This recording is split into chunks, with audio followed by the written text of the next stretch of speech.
Ricky Williams, what's up, man? I'm so glad to have you here on the Will Cain Podcast. There's very few people that I get to sit down with that I go, I've been a legit fan. I have sat in front of my television or in the stands and rooted for you. But Ricky Williams, you are definitely somebody that I have been a fan. Thank you. So on that note, Ricky, let me start with a question that I think is going to lead us down a couple different paths. I've heard you answer this before, but I might want to follow up a little bit. How did you pick the University of Texas, San Diego to Austin? Yeah, so this is good for any student athletes looking to go to colleges. I made a list of the things that were important for me out of my college football experience, and as I went on my recruiting trips, I just brought my list with me and I checked boxes. And I got to Austin. At the time, John Makovic was the head coach, and we got along extremely well, and I was really impressed with his offensive scheme.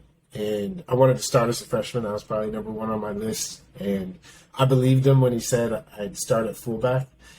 But the kicker really at Texas was that the team really felt like a family. You know, I'm the kind of person where for me to thrive, I need to be in a family setting and feel really comfortable to be myself. And Texas provided that for me, and the rest was history. Who was it on your recruiting trip? And I've heard you talk about this, that you actually made your recruiting visit during bowl practices that year for the University of Texas, and you felt family. I think school might have even been out of session, so it wasn't necessarily the student body or maybe even the city, but it was, I'm assuming, then your potential teammates or fellow recruits. Who made it feel like family? Well, so at the time, I think there were 8 or 9 guys on the team from California. Makovic really did a good job of bringing California guys in. And a guy by the name of Bryant Westbrook in San Diego was a legend, and he went to Texas. He was my host. And so I think probably Bryant made me feel the most comfortable. But also the running back coach there, Bucky Gobble. He was like an uncle or like a mentor, father figure to me. And our relationship was extremely, extremely important to me coming to Texas. But it was the city, too. You know, it was December 17th, and it was, I think, 72 degrees outside. And so that made a big difference coming from San Diego. Yeah, but that's a bait and switch because they didn't bring in August when it's 120, and you got to wear that entire uniform. Hey, Ricky, I'm from Texas. I live in Texas again now, luckily now at this point in my career. But I had the opposite. Well, no, I had the same desire for you. I just went in opposite geographic direction. I went to California for college. And look, most of my buddies stayed in Texas, but I kind of had this wanderlust or whatever it may be. You know, I'm a little surprised. I know you looked at depth charts and that kind of thing, but what about UCLA? What about USC? Did you want to leave the state? Did you kind of want to explore like I did and see something new culturally?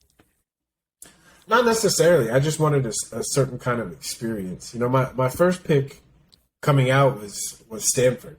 So Bill Walsh had come back to coach Stanford, but he retired in the middle of the recruiting season. And when he left, I crossed them off my list.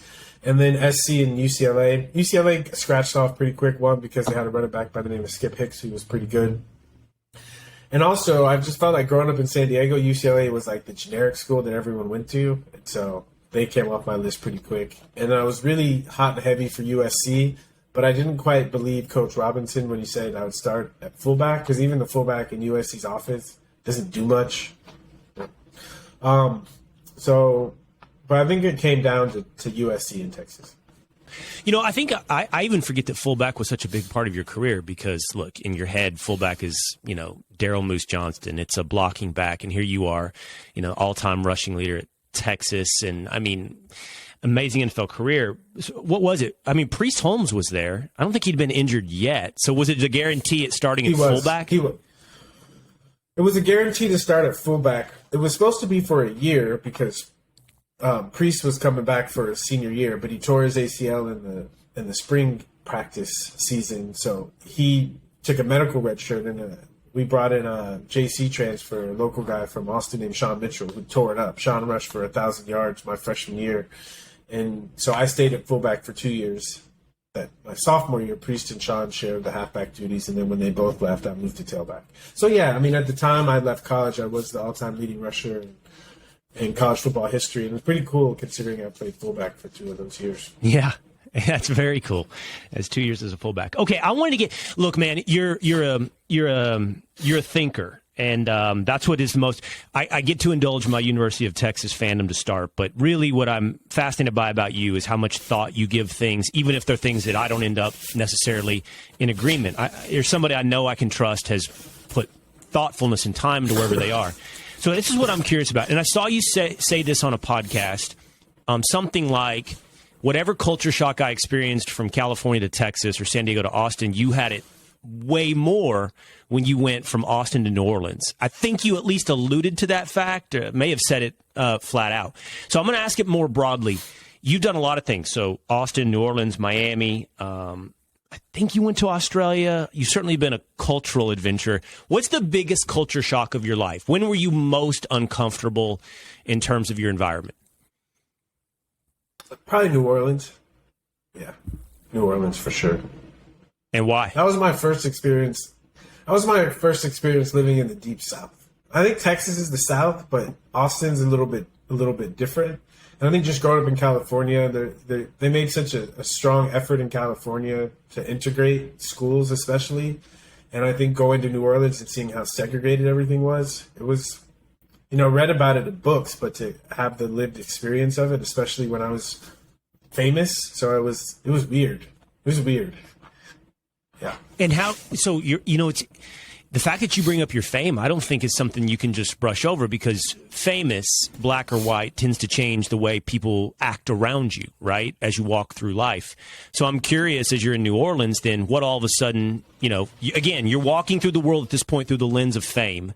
So what did you see that was such a shock in New Orleans? I saw that there's like my perspective, but for them it's the norm because it's what they were used to. There's just like a deep assumption of segregation, and it would apply to people I was with, but if people recognized me, it would completely disappear from me, and that was kind of weird. And you don't mean formal, right? Because formal segregation went away a long time ago. So you're talking about like a self-segregation, a cultural segregation? I just mean there's this conversation where you feel like you're talking to a peer, someone that's on your level, and then there's a conversation where you're talking to someone who is different than you, just different, and that difference. I mean, I'm sure it's around in Southern California, but it wasn't so overt. And for it to be just so overt, it was shock. It was shock.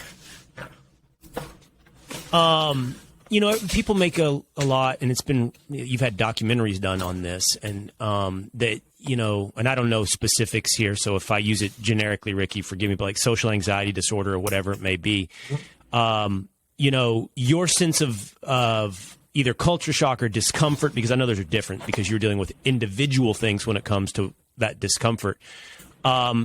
Before you famously have used cannabis as a solution, what other things did you think of or try to kind of cope? I did it. Kind of football player. You just deal with it, and you just deal with it and keep moving, And I think it worked up to that point, but what we're finding now is people are more willing to talk about mental health. It doesn't work. It doesn't work in the long run, And you mentioned earlier that I tend to think about things more than most people. I'm a thoughtful person. I'd even use the word not in a pejorative way, but I'm a sensitive person, reflective and thoughtful, and I notice things. So I think we don't typically expect football players, at least back then, we don't typically expect football players to be like that. And if they are, usually they're not the star player. And I think I was. And so I was really sharing my experience, and I was in my early 20s. And we don't talk about this in culture, but, in school, I took a class on adolescent development, and they say the time from your early 20s until your mid to late 20s is like the most difficult, confusing time in your life. Yeah. So I was just going through a whole lot of things and doing it on a public stage. Oh, I think it's absolutely true. Look, I think they've called it a quarter life crisis, maybe. But I think it's a society we put way too much. But see, your experience is so unique. I mean, we put way too much on people in that age you just defined. I think you said 20 to 25 is like, what are you going to be? What are you going to do? How do you define yourself? What's your identity? And you're all of a sudden think you're making permanent decisions about all of those things, right? Yeah. And then I'm a little like you. I'm not sensitive, and I appreciate your self-awareness, but I am thoughtful to the point of being, let's be critical of ourselves. Like I've said, maybe I'm paralysis by analysis guy. Like I've thought about this long enough. Let's do something, right? But yeah, I mean, that's the sensitivity. That's the sensitivity part, you know, because a lot of people, you know, especially guys nowadays, we're thoughtful. But when you stop at being thoughtful, you just point out all the problems. It's when you're sensitive and you actually feel the effect of the problems that you're motivated to actually do something to change them. Oh, no, that's really interesting to me. So, you know what's funny is, Ricky, I'll tell you, be honest. I mean, I hear the word sensitive as a pejorative. Like, I don't want to be sensitive. I want to be the opposite. And not just because of cultural cliches, because, and by the way, you and I have never had a long conversation. I have the hardest time with people that are sensitive because I want to make fun. I want to poke. I always feel like if I'm friends with somebody, then I'm going to give you a hard time, right? And if I'm not friends with you, I'll ignore you. So if somebody is getting offended, we've got a block in our relationship, in my experience. Yeah, and I don't think sensitivity means that you're offended.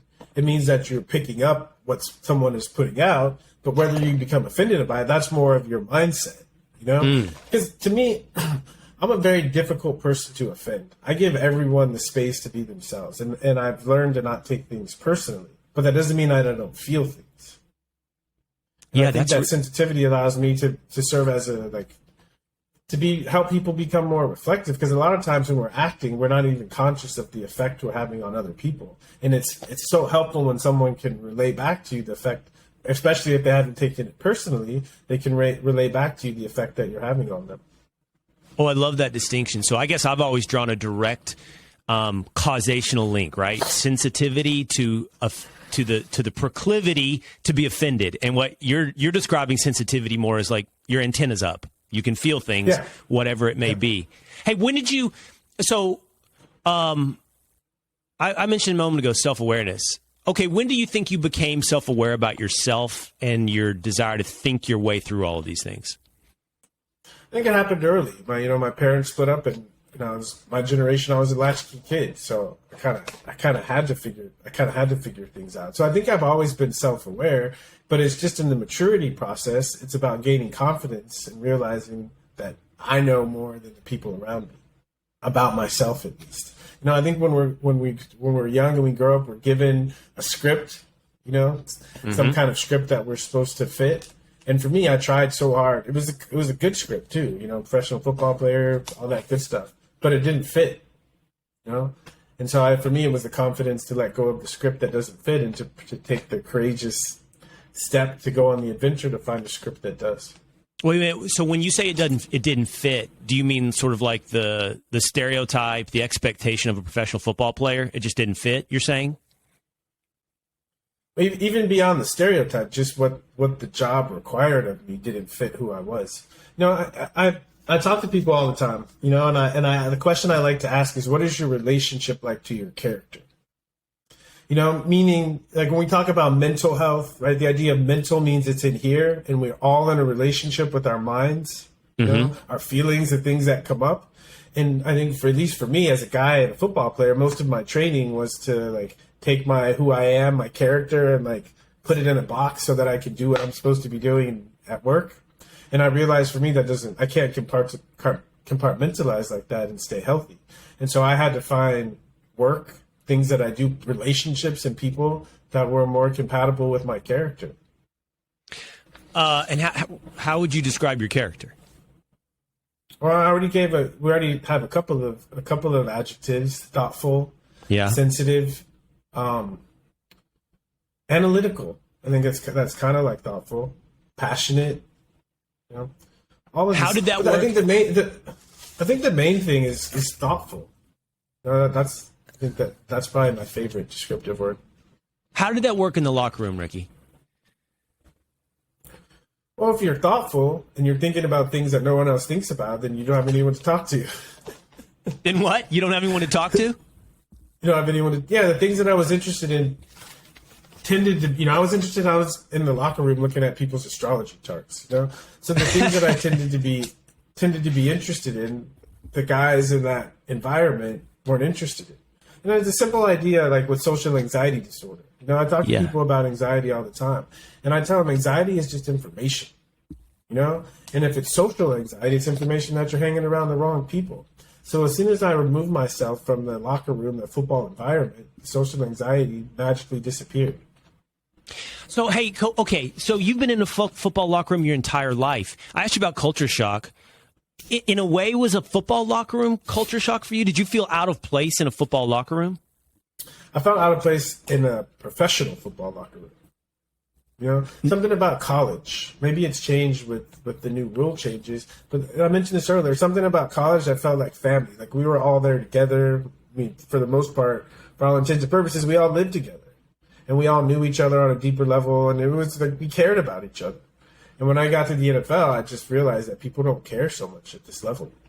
Before I go back to that. This is not for me. Yeah.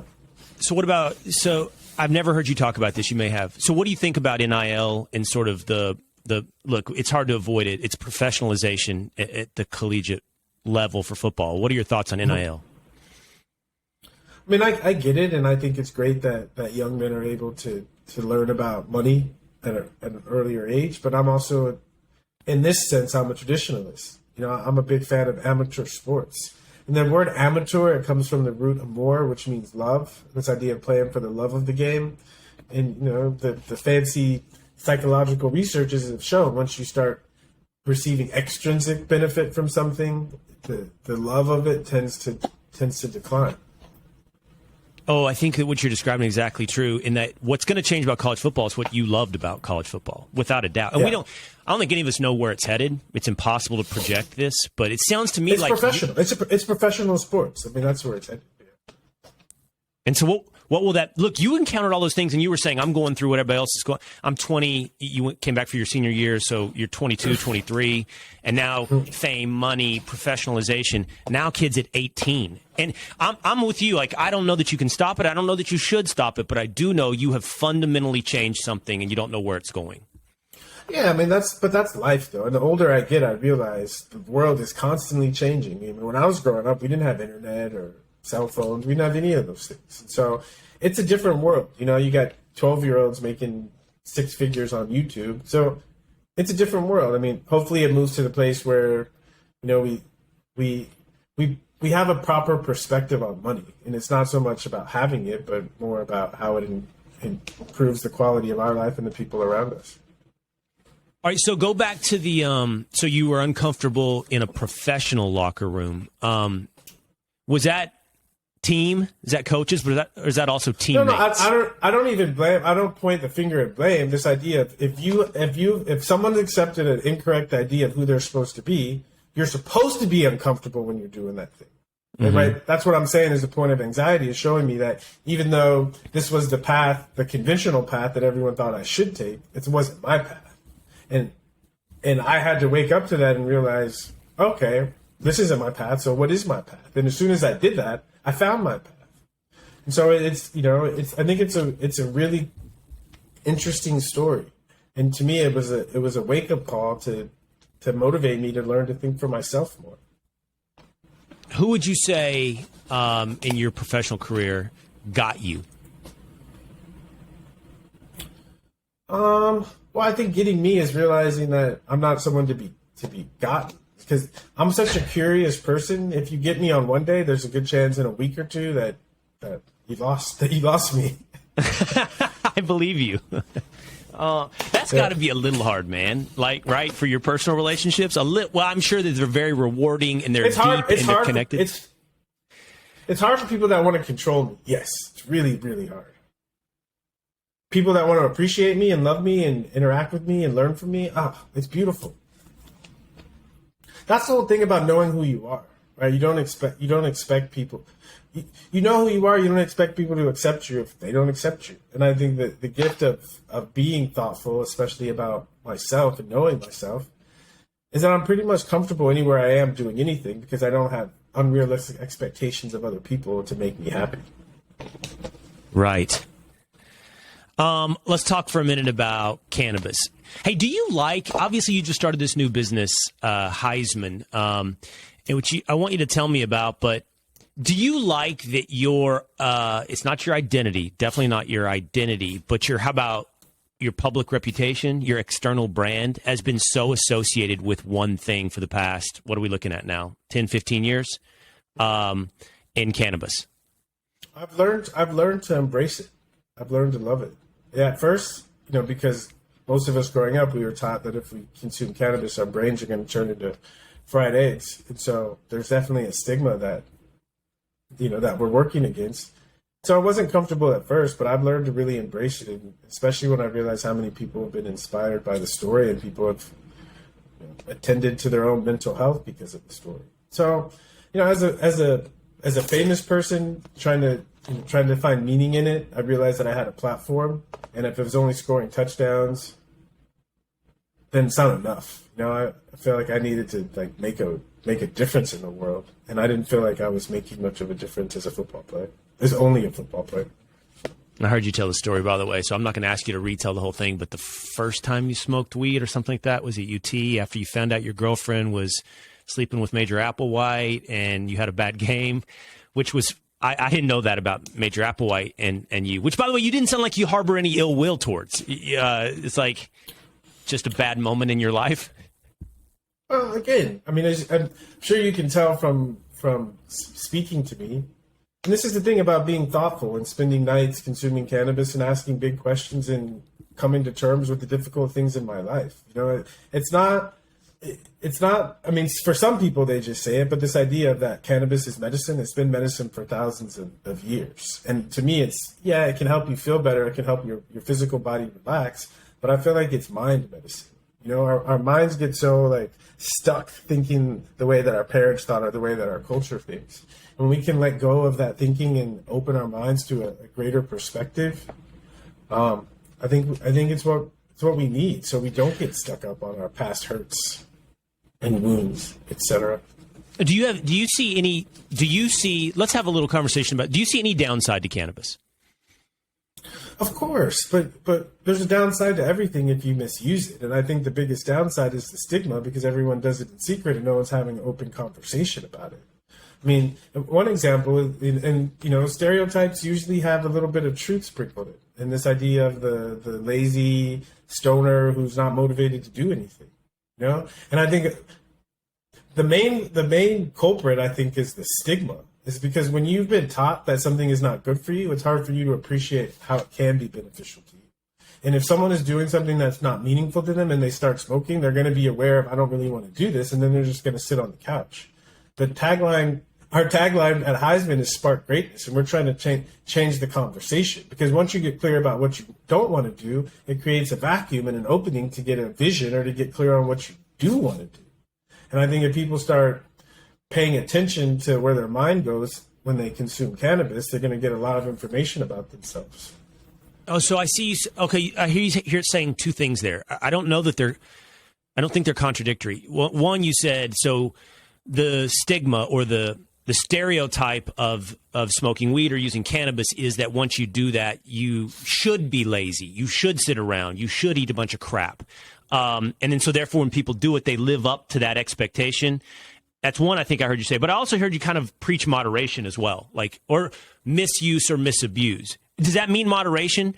Do you feel like cannabis is like anything else? It should be moderated or lean in, let's go? I'm not a fan of excess, but I'm not a fan of moderation either. Right? Every situation calls for something new. I'm a fan of awareness, right? Sometimes, right, with my kids, right, a look is plenty.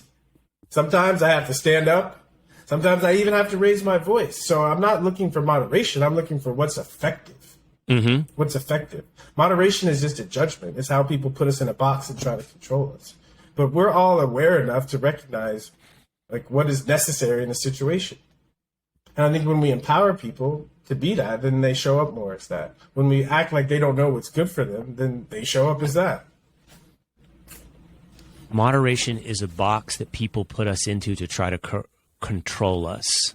And you're interested in what's effective. Because, right, Yeah, because if you're going for what's the effective dose, what's the effective amount, what's the effective of anything you do, then the idea of moderation doesn't even come. But if you do it in moderation, you have to say, is this too much, even though it's not effective, right? So for me, so I think what you're arguing is a subjective. Moderation. I think you're talking about a personal calculation of moderation. Then hitting whatever it is you're doing. We're not just talking about cannabis here. We've been talking about food, exercise, or maybe hitting it at the effective level, and then excess is above the effective level. I'm just saying, like, what I've done in this world to move towards being the best, whatever I was doing, football, whatever. No one ever talked about moderation, right? When the coaches out, they don't talk about moderation. They talk about getting the job done. You know? Right. Right. So what is your relationship with weed, with cannabis? I mean, to be effective. We're good friends. I'm curious, really what is it? What is that for you? Friends. Your friends? But I'm curious, what is that for you, Ricky? Some days it's none, and some days it's a lot. It really just depends. You know, it's like you say in a relationship, right? In a relationship with a person. It's not the same every day. There's kind of a norm, but a good relationship moves with you. Yeah? So it's different every day. Some days, so there are days you have 0 milligrams. There's months. Months, Yeah. Really interesting. Mm-hmm. That's not the image that I think is out there, right? I think the image is a daily use as a medicine, as you mentioned. And by the way, this is again some type of strict, constipated thinking of what medicine, of how medicine is used. That it's a daily thing for you. Exactly. I mean, my understanding of medicine is you take it when you need it. Right. And I've studied Chinese medicine. I've studied multiple healing modalities, and they all say the same thing. If you understand your nature and you recognize when you're starting to get off balance, and you understand your environment, then you know what's in your environment you need to bring you back into balance. Balance is not the same. Balance is not the same as moderation. Right. Oh, tell me the difference between distinguish those two. So, and just an example is, football, rough sport. And I realized, it's not moderate, right? You do a lot of damage to your body. And I realized in order for me to balance off this damage, I spent, 15 hours a week when I played some kind of like taking care of myself, whether it was massage or the hot tub or meditating. And it was extreme because what I was doing to my body was extreme. In order to find balance, I had to go to extreme in how I recovered.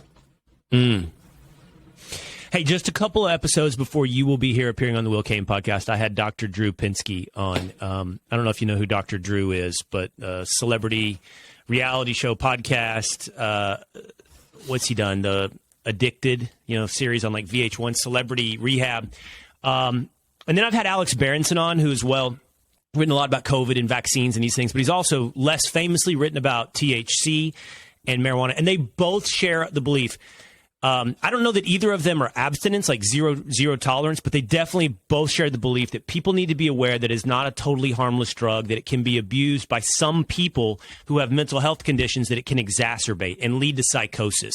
What are your thoughts on, have you read about that? What is your thought on that? Yeah, I mean, to me, I come back to what I said. Then if it's creating side effects, then it's probably not effective. But for me, the conversation of being effective is a conversation that I hear very few people having. Honestly, is what are you trying to accomplish?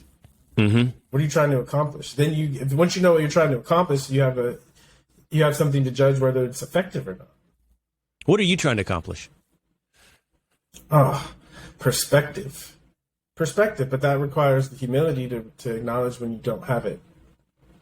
Are you into the psychedelic drugs as well that a lot of guys like Rogan and others are talking about as far as gaining perspective?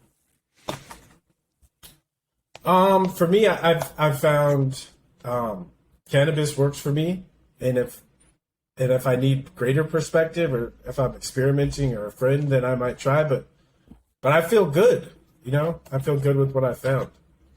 Do you, hey Ricky, I get into this stuff. So what else are you doing, like, in this search for effectiveness and balance? I mean, do you do all the trendy things? Like, do you do a cold bath? Do you do a sauna? How much do you exercise what are you, 45? Yeah. So I do yoga. I do yoga every day. I do yoga every day. Yeah, I guess, I'm 45 now, and so I'm really thinking about giving back. I've spent my youth learning, having different experiences, and I've learned a lot of things. I have some perspective. Yeah. So, my focus more is in giving back. So I spend the majority of my days talking to people. I'm a professional astrologer, and so I look at people and help them find meaning in their lives. How long? You're a professional astrologer, and you can look at people and help them find meaning? I'm in. What can you tell me? Do you need to know my birthday? You need to know my sign? What can you tell me? I need to know the birthday, the time, and the place. Do you work quick? Can I tell you right now? Not this quick. Huh? Yeah, why not? Okay. March 28th, 1975. Aries, Sherman, Texas. Do you know what time you were born? I believe it was early in the morning, but I don't know the exact. Early in the morning. Does that help at all? Yeah. So I need exact time, but maybe next time, if you can give me the exact time, we can have a whole conversation. I'll do this. It's a fascinating subject and it's fascinating mainly because people either haven't heard anything about it or they've just been misinformed about what it is. But it's the coolest thing in the world. So you'll come back. We can do this, and we'll use my birthday as an example.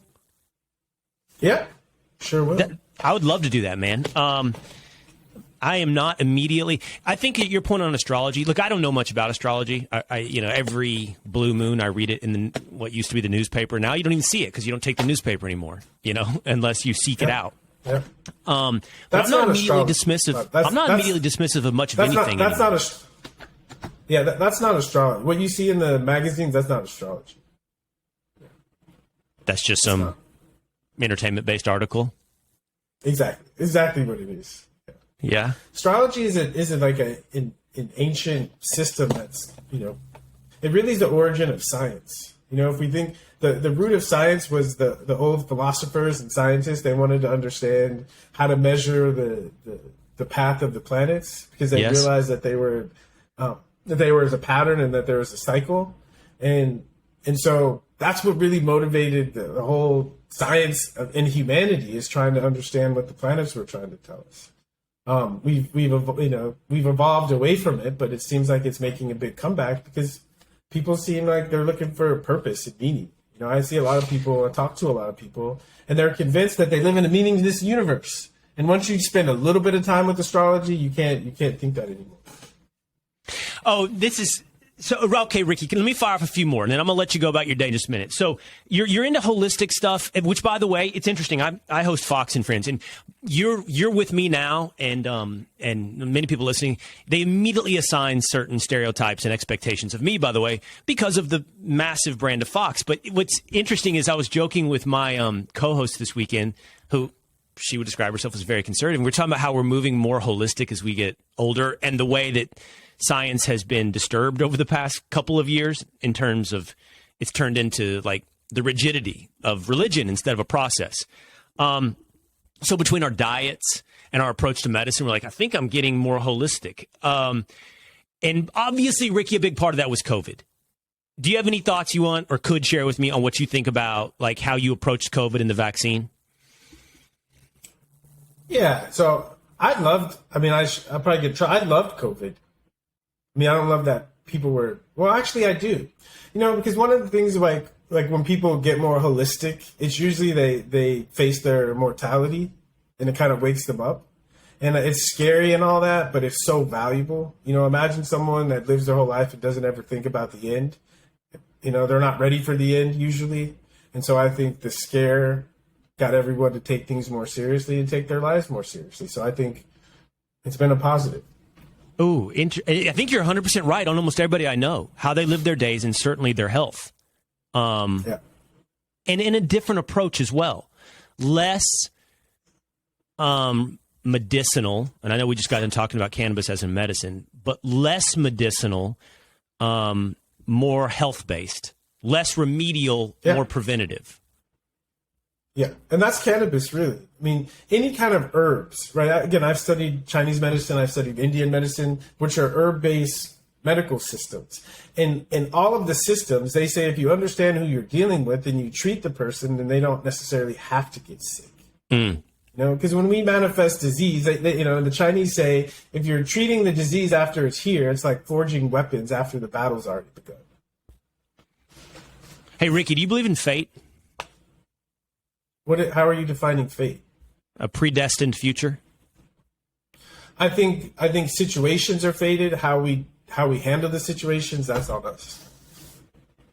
Situations are fated, and how we handle those situations are on us.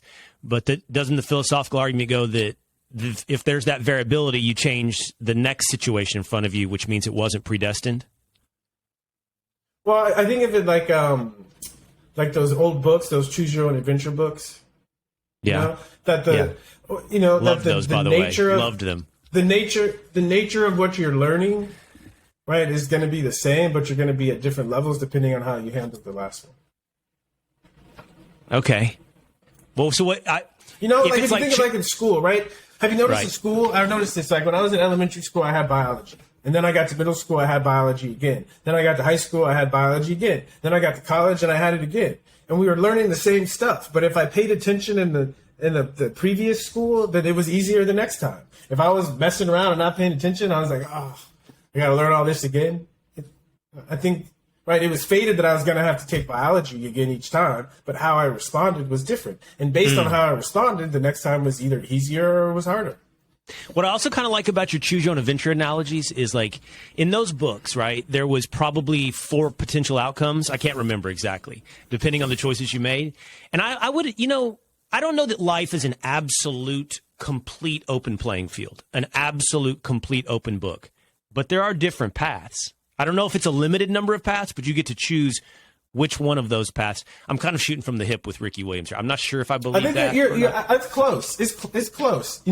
I think depending on how you respond to a situation, right? Because again, I can say the pressure from the environment pushed me to move towards being a football player.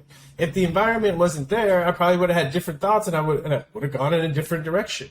But I'm saying for me, not that it was wrong, but it wasn't my calling. And I had to wake up to that and move a different direction. I could have said, even though it doesn't feel like my heart's not in this, the money's good and everyone seems like I should be doing this. And people do that all the time. They stay in situations that they know is not good for them. And they suffer. And then hopefully they wake up one day and they're like, okay, I need to make a change, right? All that suffering doesn't disappear, right? That's the effect of going down that certain pathway. Yes, hopefully they wake up and find the pathway that feels more harmonious to them, that fits them more. Mm-hmm. But so when we get off track, the suffering we experience is the urge to push us back on track. And if we listen, we pick it up. Oh, this reminds me of something else that I was told is that I know I said to someone, when I get to the point in life where it's all downhill. It's the end of the life, right? We talk about how much money are spent on lives in the last 6 months to keep people alive. And I said something, throwaway comment. I just want to swim off into the ocean, right, at that point. And somebody who I've grown really respect said, that's just terrible. That is terrible because you've deprived everyone around you of understanding what love is in the midst of your suffering. And I was with a buddy this weekend who is going through some things. At least actually other people in his family are. And we were talking about that. And he was talking about how much he's grown. By the way, in a lot of ways, he sounds a lot like you. But he was talking about how much he's grown through his loved one's horrific suffering. Yeah. Well, because suffering is real and you have a choice. You either suffer through it or you learn from it. And I think people that suffer a lot, hope they usually learn. I better learn from this so I don't have to keep suffering. Hey, I know you wrestled in high school and you're into Taekwondo. If you look back real quick and you had to choose your own adventure, and this isn't about regrets so much, but I've always said this, and you're free to disagree with the premise. Football is such a militaristic sport. It's hierarchical. It's do your job. It's your position as much as maybe quarterback to some extent has a little more creativity and freedom involved in it, but it's still follow the hole, follow the blocking assignment. Where soccer, basketball are a little more flowing and creative and constantly seeing a moving field of play. And then back to the wrestling and Taekwondo. Do you think if you saw your life at the beginning and looked forward, in terms of sports, what sport would have most fit your life outlook, philosophy, mindset? Honestly, I don't even think it's sports. I don't think it's sports. I think it's religion. So if you had it to do over again, what, seminary? Eastern religion? I at least would have studied religion in college, and maybe some philosophy, just to get just to feed my curiosity and equip me with perspective. Because even as a football player, I was a philosopher playing football, and I think you can get away with that in college, but in the NFL, they need, like you said, it's militaristic. They need you to be a football player. So I'd say and I don't do regrets, but if I did it over again when I got out of college, I would have traveled for a year. Well, do you know where you would have gone? I just would have gone. I just would have gone on. I would probably started in Europe and gone from there. What are you reading right now? What am I reading right now? I'm reading about the Mesopotamia, reading about the Sumerians and the Akkadians. I've just gotten really into ancient history. Yeah. Part of it is related to astrology. I started reading about Mesopotamia, and I started reading about how they were, the first people to start recording the placements of the planets when certain things on Earth were happening. And so they have these years of notes of when this planet is here, this is what happened in our kingdom. When this planet is here, this is what happened in our kingdom. It's just years and years of these notes. And it's just fascinating to me how all of this got started. Okay, Ricky, I'm going to let you go about your life today. But before we go, so it's a cannabis lifestyle brand. Explain to me, if somebody is interested, what they get with Heisman. Well, it's kind of what you get with Nike. I remember when I was a kid, I was a big Bo Jackson fan. Bo knows. And when I put on those Bo Jackson cleats, I felt like I was a little bit faster. And so what we've been talking about is thoughtfulness, and greatness. And so that's what they get. They get access to be more thoughtful and finding greatness in their lives. All right. Heisman with Ricky Williams. All right, man. We don't have each other's numbers. Hopefully we can trade here at some point. But I would really love to continue this. I want to do the astrology thing, okay? So if we can find another time to have one of these kind of conversations, we'll base it around my sign. I would love that opportunity, Ricky. Yeah, I think you'll get a kick out of it. I think you'll really appreciate it. All right, let's do it again. Thank you so much, Ricky Williams.